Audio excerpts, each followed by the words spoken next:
그다음 그 두 번째, 그럼 채권단에서는 왜 이렇게 자꾸 긴축 재정을 하고 자꾸 강하게 압박을 하는가 도대체. 긴축 재정이란 게 뭐예요? 한마디로 재정을 흑자 재정으로 가져가라 이거죠. 그러니까 돈 많이 쓰지 마라 이거예요. 근데 왜 이렇게 간섭을 하나? 그 이유는요, 역사적 배경이 있습니다. EU가 탄생하면서 서양에, 특히 미국을 위시한 그 서양 뭐 투기 세력이라고 하기엔 좀 그런데 하여튼 그런 자본가들이 특히 그 스페인이나 포르투갈에다가 투자를 굉장히 많이 했어요. 그러다 2008년도에 미국발 금융위기가 터지면서 자산 시장이 다 무너졌잖아요. 뭐 부동산부터 시작해서. 그러니까 이제 거기 투자했던 사람들이 돈을 다 빼가버린 거야. 그죠? 그러니까 급격한 자본 유출이 일어나 버린 거죠. 썰물 빠지듯이 외국 자금이 싹 다 빠져버린 거예요. 그걸 한번 겪었기 때문에 특히 22에 지금 가장 많은 지분을 갖고 있는 나라가, 즉 돈을 가장 많이 거기다 댄 나라가 독일이거든요. 그래서 메르켈 총리가 저렇게 뭐 하면 툭 하면 나서갖고 지가 앞장서는 이유가, 그리고 그 돈을 제일 많이 투자해놨기 때문에 아무래도 입김이 제일 많이 작용을 하죠. 독일의 입김이. 그래서 특히 그 독일이 그런 경험이 있기 때문에 돈 풀어가지고 경기 살리는 거죠. 경기 부양만이 능사가 아니다. 긴축 재정을 해라. 그리고 구조 조정을 해야 된다. 강하게 외치고 있었거든요. 그래서 사실은 어떻게 보면 ECB가 사실은 그때 약간 좀 심하게 표현하자면 독일에 의해서 좌지우지 되고 있는 거라고 보시면 돼요, 지금. 그럼 당연하죠. 돈 가장 많이 된 놈이 큰 소리 치는 거 아니야? 목소리 큰 거 아니야? 그죠? 그렇죠. 예. 그래서 자꾸 긴축 재정을 요구하는 거야, 자꾸. 긴축 재정, 긴축 재정. 근데 그리스 입장에서는 싫어하죠, 그렇게 되면. 연금도 줄고, 연금도 삭감되고 이러니까. 근데 긴축 재정, 근데 독일은 왜 그럼 긴축 재정을 하라고 이렇게 큰 소리 칠 수 있을까? 중요하죠, 이게. 왜냐? 독일은 긴축 재정을 해도 버틸만 합니다. 버틸 수 있어. 왜 그러냐? 제조업이 살아있거든, 거기는. 그게 포인트죠.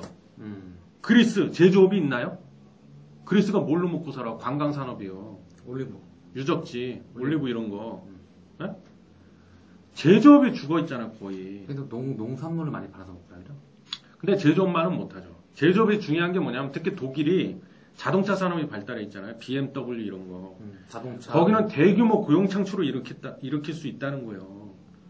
한두 명 인원을 고용하는 게 아니잖아, 거기는. 그래서 이 제조업이 사실은 중요하거든요, 제조업. 제조업이 굉장히 중요해요. 제조업. 근데 유럽 회원국 중에 정말 세계적으로도 내놓으라 할 만한 제조업을 갖고 있는 그런 나라가 사실은 독일밖에 없죠. 그렇죠. 예. 그러니까 독일은 긴축 재정을 해도 먹고 살만해. 그러니까 이렇게 긴축 재정 하라고 자꾸 얘기할 수가 있다는 거예요. 근데 그리스는 아니란 말이에요, 지금. 응? 그래서 채권단은 왜 긴축 재정을 요구하는가? 채권단의 입장이 지금 그렇다. 예? 그리고 만약에 근데 지금 이 그렉시트 사태가 지금 자꾸 벌어지잖아요. 근데 여기서 가장 곤란한 입장에 처한 사람이 누굴까요? 그리스 말고 채권단 중에서 채권단. 가장 지금 정치적으로 난처한 입장에 처해 있는 사람. 아마 그분은 밤에 잠이 안 올 거야. 독일의 앙겔라 메르켈 총리입니다. 왜냐하면요. 만약에 그리스가 정말 그렉시트가 벌어져갖고 유로존에서 만약에 가능성은 매우 낮지만 정말 탈퇴를 하는 일이 벌어진다 그러면은 제가 보기엔 모르긴 몰라도 메르켈 총리가 정치적으로 입지가 굉장히 좁아지고요. 아마 적지 않은 타격을 받을 겁니다. 왜 그런 거죠? 왜 그러냐면 메르켈 총리가 그동안 좀 시참말리기는 그동안 총대를 많이 맸거든. 탈퇴 못하게 하려고.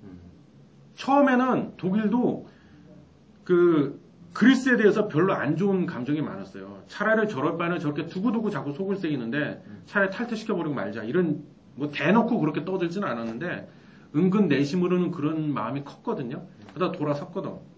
왜 돌아섰을까? 왜 탈퇴를 막으려고 할까? 마음이 어떻게 보면 바뀐 거야. 왜 바뀌었는지는 뭐 좀 이따 얘기하고요. 그래서 자기가 그렇게 못 나가게 막 어떻게든 막 채권 다 설득해가지고 다른 국가들 막 설득해갖고 지가 총대 메고 나서갖고 그렇게 했는데 만약에 그렉시트가 돼버렸다. 그럼 욕을 안 먹겠어요? 너 그동안 한 게 뭐가 있냐? 결국에는 탈퇴했는데? 이렇게 되는 거죠. 그래서 아마 이 입장이 굉장히 난처할 겁니다. 그리고 메르켈 총리도 마찬가지. 아까도 얘기했지만 그리스 하나만의 문제가 아니라는 거예요, 절대. 왜 저렇게 독일이 그리스 그 유로존 탈퇴를 막으려고 자꾸 왜 저러냐면 그리스가 이뻐서 그런 게 아니야 절대. 예뻐서 그런 게 아니라 선례를 남길 수가 있다는 거예요. 선례를.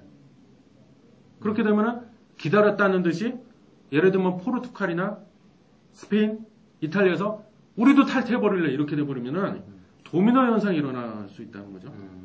그렇게 되면 뭐예요? 그렇게 되면 제가 아까 얘기했던 가장 메르켈 총리가 가장 걱정하는 거, 우려하는 거 유로화가 붕괴가 될 수 있다는 거예요. 유로화. 그렇게 되면 예전에 쓰던 그 나라의 자국 화폐로 다시 돌아간다는 얘기인데 그렇게 되면은 그리스 한 나라 정도면 몰라도 타격이 있죠. 아무래도 유로화 자체가 시스템이 망가져 버릴 수 있다는 거예요. 그렇죠.